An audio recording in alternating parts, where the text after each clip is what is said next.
आज की इस वीडियो में आपको इंग्लिश ग्रामर के बहुत ही इंपॉर्टेंट और मोस्ट डिमांडेड टॉपिक सिखाने जा रही हूँ जिसका नाम है models. Guys, most of the student की इसमें दिक्कत आ जाती है। ऐसा तब होता है जब डायरेक्ट वो मॉडल्स के यूजेस को सीखने में लग जाते हैं। अगर आप चाहते हैं कि आप मॉडल्स के बारे में पूरी जानकारी प्राप्त कर ले तो इस वीडियो का पूरा एंड तक देखिए, फिर आप कभी नहीं बोलेंगे कि आपको मॉडल समझ में नहीं आती। तो चलिए वीडियो को स्टार्ट करते हैं। अब है मॉडल। मॉडल होते क्या है? तो गाइस, मॉडल एक प्रकार का वर्ब होता है, इसलिए हम इसे मॉडल वर्ब्स भी कहते हैं। ये एक्चुअली ऑक्सिलरी वर्ब्स और हेल्पिंग वर्ब की कैटेगरी में आते हैं, इसलिए इन्हें model helping verb, model auxiliary verb और मॉडल ऑक्सिलरीज भी कहा जाता है। तो इन सब बातों से यह तय होता है कि ये जो मॉडल है ये एक तरह का हेल्पिंग वर्ब है, यानी कि सहायक क्रिया। तो दोस्तों, अगर आपकी वर्ब में जरा सा भी नॉलेज है तो आप ये जानते होंगे कि वर्ब के टू पार्ट्स होते हैं। वर्ब के टू पार्ट्स होते हैं, एक मेन वर्ब, एक helping verb. Main verb means मुख्य क्रिया, हेल्पिंग वर्ब मीन्स सहायक क्रिया। ये जो मेन वर्ब है ना, ये एक्चुअली में कार्य, किसी वर्क को दर्शाता है। जैसे खेलना, दौड़ना, खाना, पीना, ये सब जो हम बोलते हैं ना, खेलना, दौड़ना, खाना, पीना, ये सब एक तरह का काम है जो मेन वर्ब के कैटेगरी में आते हैं। और जब हेल्पिंग वर्ब की बात करें तो जो हेल्पिंग वर्ब होता है ना, वो मेन वर्ब की हेल्प करते हैं दो काम को दर्शाने के लिए। टेंस में कोई काम किस वक्त हुआ है, प्रेजेंट में हुआ है या पास्ट में हुआ है या फ्यूचर में हुआ। और दूसरा है मूड, यानी कि मनोभावना, जैसे कि किसी को सलाह देने के लिए, निवेदन करने के लिए या इच्छा प्रकट करने के लिए या किसी को अनुमति देने या लेने के लिए या फिर आदेश देने के लिए। ये मूड के हिसाब से हम लोग का डिपेंड करता है। तो गाइस, ये जो मेन वर्ब है, तो ये मेन वर्ब क्या होता है? Is, am, are, was, were, has, have और हैड, ये होता है मेन वर्ब। और जो सब्जेक्ट होता है ना, वो मूड दिखाने के लिए यूज होता है। जैसे कि he is going to school, वह स्कूल जा रहा है। इसमें देखिए इज जो आया ये हेल्पिंग वर्ब है, तो हम क्या बोल रहे हैं? वह स्कूल जा रहा है। तो इससे हमें पता चल रहा है ना हम किस समय की बात करें, प्रेजेंट की बात करें कि पास्ट की बात करें कि फ्यूचर की बात करें, हमें ये पता चल रहा है ना। ये जो मेन वर्ब्स होते हैं ना, is, am, are, was, were, has, have, had, ये सब मेन वर्ब्स होते हैं जो हमें ये बताते हैं कि हम किस समय की बात कर रहे हैं। लेकिन सब्जेक्ट का मूड दिखाने के लिए हम हेल्पिंग वर्ब का यूज नहीं करते हैं। ये सिर्फ मेन वर्ब में, टेंसेस में यूज होता है। लेकिन सब्जेक्ट की मूड के हिसाब से हम बात करें तो ये हेल्पिंग वर्ब यूज नहीं करते हैं। सब्जेक्ट का मूड दिखाने के लिए हम अलग से हेल्पिंग वर्ब का यूज करते हैं, उन्हें ही हम मॉडल्स कहते हैं। ये क्लियर हो गया? मॉडल्स किसे कहते हैं? सब्जेक्ट का मूड दिखाने के लिए जो हम हेल्पिंग वर्ब का यूज करते हैं उन्हें ही हम मॉडल्स कहते हैं। मॉडल्स मेन वर्ब की हेल्प करता है सेंटेंस के मूड को दिखाने के लिए। जैसे यू प्ले क्रिकेट, तुम क्रिकेट खेलते हो। ये हम बोल रहे ना, यू प्ले क्रिकेट, तुम खेलते हो। ये एक सिंपल सेंटेंस हुआ। लेकिन जब ये आप किसी को एडवाइस दोगे तो ये किस तरह बोलोगे? यू शुड प्ले क्रिकेट, तुम्हें क्रिकेट खेलना चाहिए। हम किसी को एडवाइस देते हैं तो बोलते हैं ना, तुम्हें ये काम करना चाहिए, तुम्हें सोना चाहिए, तुम्हें पढ़ना चाहिए। उसी तरह से तुम्हें क्रिकेट खेलना चाहिए। तो एडवाइस देने के लिए देखिए हम क्या यूज किए, किस मॉडल हेल्पिंग वर्ब का यूज किए? शुड का। You should play cricket. तो जब एडवाइस देंगे तो हम क्या चीज का यूज करेंगे? शुड का। तो गाइस, किसी भी हेल्पिंग वर्ब को मेन वर्ब से पहले रखा जाता है। देखिए यहाँ पर मॉडल जो हेल्पिंग वर्ब शुड है, ये मेन वर्ब यानी कि प्ले से पहले आया है। प्ले हो गया मेन वर्ब और शुड हो गया मॉडल हेल्पिंग वर्ब। तो ये हमेशा मेन वर्ब के पहले आता है। जब आप किसी की एबिलिटी बताते हो तो आप किस तरह सेंटेंस बोलोगे? यू कैन प्ले क्रिकेट, तुम क्रिकेट खेल सकते हो। जब आप किसी की काबिलियत को बताते हो तो आप क्या बोलते हो? यू कैन प्ले क्रिकेट, तुम क्रिकेट खेल सकते हो। तब हम क्या चीज का यूज करेंगे? कैन का। ये भी देखिए ये मॉडल हेल्पिंग वर्ब है ना, इसलिए ये मेन वर्ब से पहले आया है। ये हमेशा याद रखिएगा। एबिलिटी बताने के लिए हम यूज करेंगे कैन का, जो मेन वर्ब से पहले आएगा। जब आप किसी की इच्छा पूछोगे तो इस तरह पूछोगे, यू विल प्ले क्रिकेट, तुम क्रिकेट खेलोगे। आप इच्छा पूछ रहे हैं ना, तो इच्छा पूछने के लिए हम विल का यूज करेंगे। ये जो विल और सेल है ना, ये फ्यूचर टेंस में आते हैं। आपके माइंड में ये क्वेश्चन आएगा कि विल और सेल का यूज तो हम फ्यूचर टेंस में करते हैं, तो ये मॉडल वर्ब्स कैसे हो गया? तो गाइस, मॉडल वर्ब में भी विल का यूज किया जाता है, क्योंकि ये विलिंगनेस यानी कि इच्छा को बताता है और किसी का आदेश को भी बताता है। यू विल प्ले क्रिकेट, तुम क्रिकेट खेलोगे। किसी की इच्छा पूछते हैं या इच्छा बताते हैं, विलिंगनेस, यानी कि जब किसी की इच्छा पूछेंगे और बताएंगे तब हम विल मॉडल हेल्पिंग वर्ब का यूज करेंगे। और जब आप किसी की एबिलिटी, काबिलियत बताएंगे तो कैसे बोलेंगे, यू कैन प्ले क्रिकेट, तुम क्रिकेट खेल सकते हो। ये किसी की एबिलिटी यानी कि काबिलियत को दर्शाता है। यू शुड प्ले क्रिकेट, तुम्हें क्रिकेट खेलना चाहिए। ये हम एडवाइस में यूज करेंगे। एडवाइस देना या लेना, इसमें हम हमेशा शुड का यूज करेंगे। क्लियर हो गया। अब आगे देखते हैं। गाइस, मॉडल की कुल संख्या 13 होती है। क्या क्या होती है, shall, will, should, would, can, could, may, might, must, ought to, use to, need और डेयर, ये सब मॉडल्स है। और ये मॉडल हेल्पिंग वर्ब सेंटेंस के मेन वर्ब की हेल्प करता है सेंटेंस के मूड को दिखाने के लिए। और ये मूड मुख्यतः 10 तरीके के होते हैं। एबिलिटी, किसी की काबिलियत को बताने के लिए। परमिशन, अनुमति देने के लिए या अनुमति लेने के लिए। ऑर्डर, किसी को आदेश या आज्ञा देने के लिए। विलिंगनेस, यानी कि इच्छा प्रकट करने के लिए या किसी की इच्छा पूछने के लिए। रिक्वेस्ट, निवेदन करने के लिए, तो आपको पता है रिक्वेस्ट निवेदन करने के लिए। ब्लेस या कर्स, आशीर्वाद या अभिशाप। एडवाइस, सलाह लेने के लिए। ऑफर, यानी प्रस्ताव देने के लिए किसी के सामने। पॉसिबिलिटी, संभावना बताने के लिए। और अनरियल कंडीशन, काल्पनिक परिस्थिति को भी शो करता है। गाइस, ये तो हम लोगों ने सीख लिया मॉडल्स कितने होते हैं, 13, और मूड उसके कितने होते हैं, 10। अब हम देखते हैं ये जो मॉडल वर्ब्स होता है ना, इनकी विशेषता क्या होती है। तो रूल ऑफ मॉडल वर्ब्स, तो मॉडल वर्ब्स का क्या रूल है। Modal verbs are not use and main verb, modal verb का यूज कभी भी मेन वर्ब के रूप में नहीं होता है। Modal verbs are use as helping verb with the main verb, इसका प्रयोग हमेशा हेल्पिंग वर्ब के साथ ही होता है। Modal verbs can't stand alone, ये अकेले नहीं आ सकते। जो हम लोग जानते हैं ना, is, am, are, was, were, has, have, had, ये जो हेल्पिंग वर्ब होता है ना, ये मेन वर्ब के रूप में भी यूज हो सकते हैं और हेल्पिंग वर्ब के रूप में भी यूज हो सकते हैं। जैसे कि है he is going to hospital, he is going to hospital, तो ये जो इज हो गया ये हमारा हो गया हेल्पिंग वर्ब और ये गोइंग हो गया मेन वर्ब। ठीक है, he is going to hospital, तो इसमें हम लोगों ने इज का क्या यूज किया, हेल्पिंग वर्ब में। और जब हम बोलेंगे ही इज इल, तो हम इज जो है ना, ये हम मेन वर्ब के रूप में भी यूज कर सकते हैं। ठीक है, तो ये हमेशा इज, एम, आर जो वॉज, वेयर होता है ना, ये हेल्पिंग वर्ब के रूप में भी काम करता है और मेन वर्ब के रूप में भी काम करता है। ये तो हम लोगों ने जान लिया मॉडल्स कितने होते हैं, उनके क्या मूड होते हैं, ये सब तो हम लोगों ने जान लिया। अब देखते हैं सारे जो मूड होते हैं उनका यूज हम कैसे करते हैं, कब करते हैं, वो हम जानते हैं। अब सबसे पहले है एबिलिटी। एबिलिटी मतलब पावर या कैपेसिटी, योग्यता, काबिलियत, शक्ति या क्षमता। जब हम किसी की योग्यता, काबिलियत, शक्ति और क्षमता की बात करेंगे तब हम कैन या कुड का यूज करेंगे। हम जब नेगेटिव में बनाएंगे तो इसे कांट या कुडंट भी यूज कर सकते हैं। जैसे कि पहला है I can't lift this box, मैं इस बक्से को उठा सकता हूँ। ये हम काबिलियत को दर्शा रहे हैं ना, I can lift the box, मैं बक्से को उठा सकता हूँ, ये काबिलियत को दर्शा रहा है, इसीलिए हम इसमें कैन का यूज किए हैं।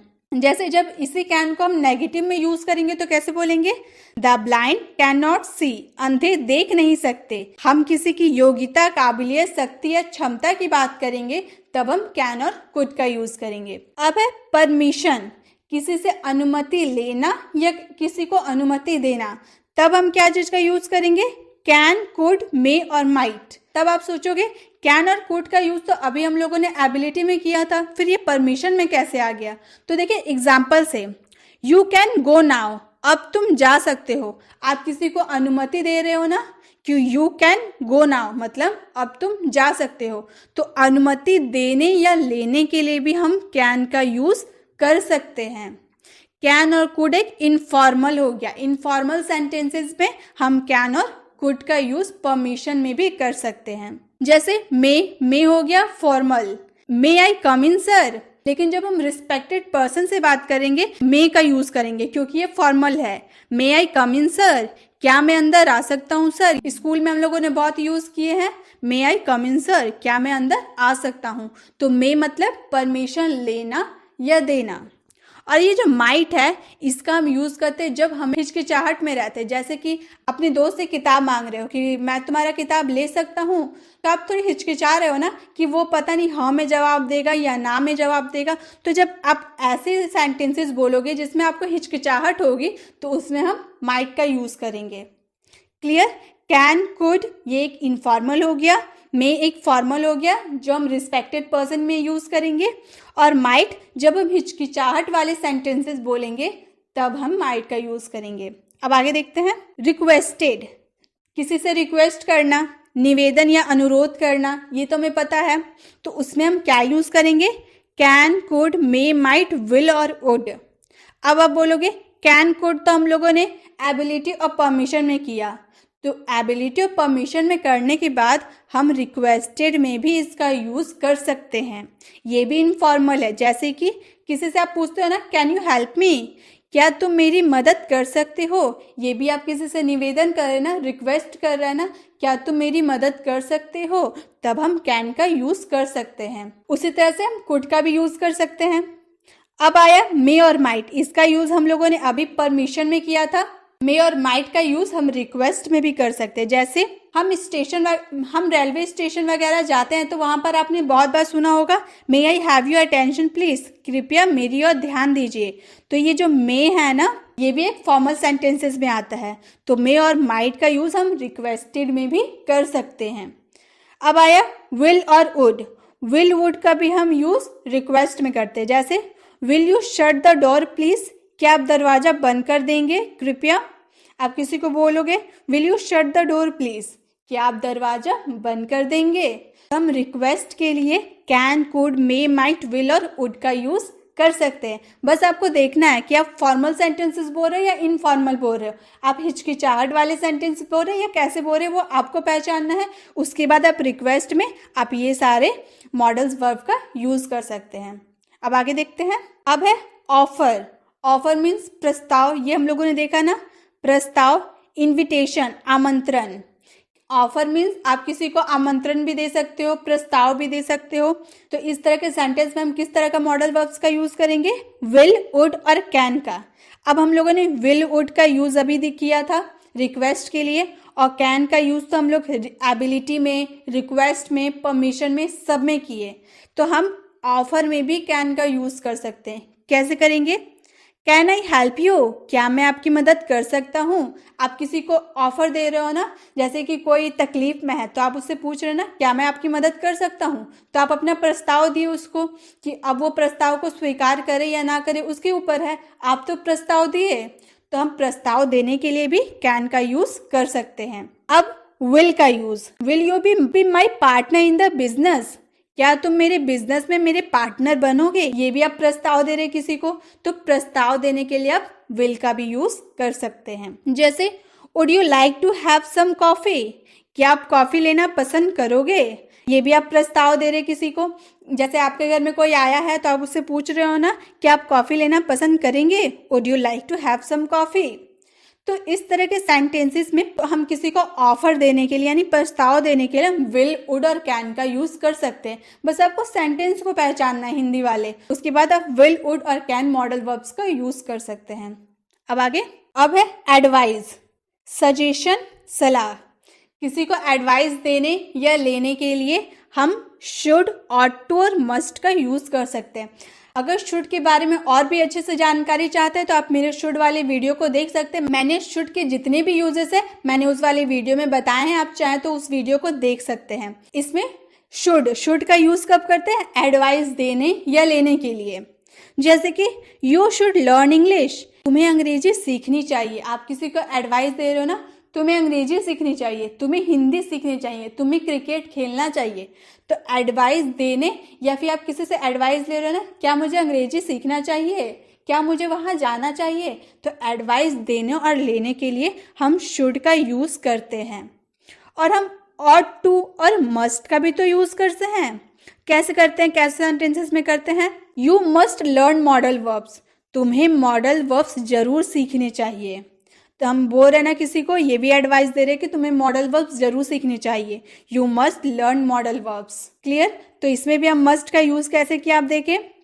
अब you ought to serve our country, हमें अपनी देश की सेवा करनी चाहिए। आप किसी को सलाह दे रहे हैं कि हमें देश की सेवा करनी चाहिए। You ought to serve our country. तो किसी को एडवाइस देने या लेने के लिए हम शुड, ऑट टू और मस्ट का यूज करेंगे। अब है कमांड। कमांड मीन्स क्या होता है? आदेश या आज्ञा, किसी को ऑर्डर देना या फिर ऑर्डर लेना। हम किसी को ऑर्डर देंगे या फिर लेंगे तो हम क्या चीज का यूज करेंगे? शैल, विल और मस्ट का। कैसे करेंगे? You shall go to the market at once, तुम तुरंत बाजार जाओगे। आप किसी को ऑर्डर देते हो तो आप ऐसे बोलते हो ना, तुम अभी तुरंत बाजार जाओगे, तो आप बोलोगे you shall go to the market at once. ठीक है। और जब हम विल का यूज ऑर्डर देने में करेंगे तो किस तरह करेंगे? You will rich home before 9 PM, तुम 9 बजे से पहले घर पहुंच जाओगे। जैसे आपके बच्चे को घूमने के लिए जाते हैं तो आप उनको ऑर्डर देते हैं ना, तुम 9 बजते बजते घर में पहुंच जाना, तो आप उसमें विल का यूज कर सकते हैं क्योंकि आप ऑर्डर दे रहे हैं। ऑर्डर देने के लिए हम विल का यूज कर सकते हैं। Students must come in uniform, विद्यार्थियों को यूनिफॉर्म में जरूर आना है। टीचर हमें ऑर्डर देते हुए कहते हैं ना, विद्यार्थियों को यूनिफॉर्म में जरूर आना है। Students must come in uniform मतलब विद्यार्थियों को यूनिफॉर्म में जरूर आना है। तो आपको पता चला, जब हम किसी को ऑर्डर, कमांड देंगे तो हम क्या चीज का यूज करेंगे? शैल, विल और मस्ट का। अब आगे देखते हैं। अब है विलिंगनेस मतलब इच्छा और तत्परता। इच्छा और तत्परता को दिखाने के लिए हम शैल, विल और वुड का यूज करते हैं। किस तरह करते हैं? We shall go to the party tonight, हम लोग आज पार्टी में जाएंगे। आप कहीं जाने वाले होते हैं तो अपने फ्रेंड से कहते हैं ना, आज हम पार्टी में जाएंगे या फिर आज हम घूमने जाएंगे, तो बहुत तत्परता से बोलते हैं ना कि आज हम घूमने जाएंगे, तो आप उसमें शैल का यूज कर सकते हैं। We shall go to the party tonight, हम लोग आज पार्टी में जाएंगे। विल का यूज हम विलिंगनेस दिखाने के लिए कैसे करेंगे? I will buy a car in future, मैं भविष्य में एक कार खरीदूंगा। ये भी अपनी इच्छा बता रहे हैं आप। इच्छा बताने के लिए भी हम विल का यूज करते हैं। I would try my best to help you, मैं आपकी मदद करने की पूरी कोशिश करूंगा। ये भी आप अपनी इच्छा बता रहे हैं। ये भी आप अपनी इच्छा बता रहे हैं कि मैं आपकी मदद करने की पूरी कोशिश करूंगा। तो आपको पता चला, इच्छा बताने के लिए, आपकी इच्छा या तत्परता दिखाने के लिए आप शैल, विल और वुड का यूज कर सकते हैं। अब आगे देखते हैं। अब है पॉसिबिलिटी, चांस मतलब संभावना दिखाने के लिए। जैसे किसी चीज की संभावना होती है, आज बारिश होने की संभावना है, आज तूफान आने की संभावना है, तो इन संभावना दिखाने के लिए हम may, might, can, could, should, ought to, would, must का यूज हम कर सकते हैं। मतलब कुछ मॉडल वर्ब्स को छोड़कर हम सारे मॉडल वर्ब्स का यूज हम कर सकते हैं। जैसे this cloth might be expensive, यह कपड़ा कीमती हो सकता है। आप मे और माइट का यूज फॉर्मल मैनर में करेंगे। जैसे this cloth might be expensive, यह कपड़ा कीमती हो सकता है। आप अपनी संभावना को बता रहे हैं ना कि शायद ये कपड़ा कीमती हो सकता है, तो इसमें हम माइट का यूज किए हैं। He would be sleeping at this time, वह इस समय सो रहा होगा। आप ये भी संभावना दिखाने की कोशिश करें कि वह अभी तक सो रहा होगा, तो उसमें बोलेंगे he would be sleeping at this time. He must be sleeping in the room, वह जरूर अपने कमरे में सो रहा होगा। आप मस्ट का यूज तब करेंगे जब आपको ये कंफर्म होगा, आप श्योर होंगे कि वह इस वक्त वो काम कर रहा होगा, तब हम मस्ट का यूज करेंगे। जैसे वो जरूर वहां जा रहा होगा, वो जरूर अभी खा रहा होगा। तो जब हम किसी चीज के 100% श्योर होते हैं ना, तब हम उसमें मस्ट का यूज करते हैं। जैसे he must be sleeping in the room, वह जरूर अपने कमरे में सो रहा होगा, मतलब इसकी संभावना है कि वह अपने कमरे में अभी सो रहा होगा, तब हम मस्ट का यूज करेंगे। तो आपको क्लियर हो गया? संभावना दिखाने के लिए हम may, might, can, could, should, ought to, would और मस्ट का यूज करते हैं। अब है विश, प्रे, ब्लेस या कर्स, मनोकामना करना या प्रार्थना, आशीर्वाद या फिर किसी को अभिशाप देने के लिए हम मे का यूज करेंगे। मनोकामना के लिए, प्रार्थना के लिए, आशीर्वाद के लिए, अभिशाप के लिए हम मे का यूज करेंगे। किस तरह करेंगे? जैसे हम अक्सर बोलते हैं ना, may God grant you success, भगवान आपको सफलता दे। किसी को आप आशीर्वाद देते हुए आप बोलते हो ना, may God grant you success, भगवान आपको सफलता दे। जब आप किसी की मनोकामना या प्रार्थना या फिर किसी को आशीर्वाद देते हैं, तब आप मे का यूज कर सकते हैं। जैसे मे यू लिव लॉन्ग, आप लंबी उम्र तक जिए, ये भी आप आशीर्वाद दे रहे हैं, ब्लेस कर रहे हैं, तो इसमें हम मे का यूज करेंगे। और जब आपको कर्ष यानी कि अभिशाप देना हो तो आप क्या बोलेंगे? May you die of cholera, तुम हैजा से मर जाओ। किसी को कर्ष यानी कि अभिशाप देते तो हम बोलते हैं ना, तुम इस कारण मर जाओ, तुम ये हो जाओ। तो ये जब हम किसी को कर्ष देंगे ना, तब हम उसमें मे का यूज करेंगे। कर्ष देने के लिए हम मे का यूज करेंगे। आई होप गाइस आपको मॉडल वर्ब की पूरी नॉलेज हो गई कि इसमें जब एबिलिटी दिखानी हो, पॉसिबिलिटी दिखानी हो या रिक्वेस्ट करना हो, तब हम किस मॉडल वर्ब का यूज करेंगे आपको पता चल गया।